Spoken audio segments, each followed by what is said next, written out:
So firstly, we're in the Toyota HiAce H300, 2.8 litre diesel. In the front you've got the passenger seat swivel chair. You can walk right through the back from the front seats. This will bring you to the kitchen. You've got an induction cooktop, sink, 83 litre fridge. Behind the driver's seat you have 240 volt sockets with the water pump switch. And then you've got storage underneath the cooktop, storage here, and storage through the back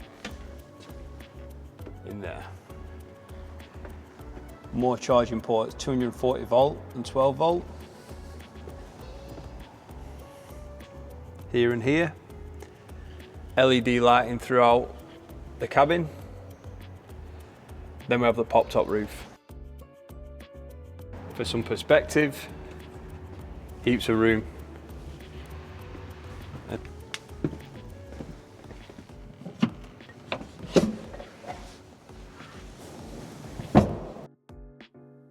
then we go around to the back of the van.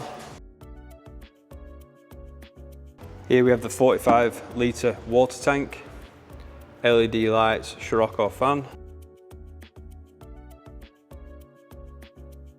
And that pulls down the rest of the bed.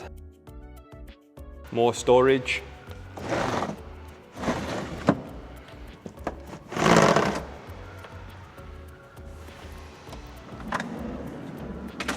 Extra storage here. And then if we come around to the side of the van, the driver's side, you have your mains input here. External shower. And then on the awning side, mains output.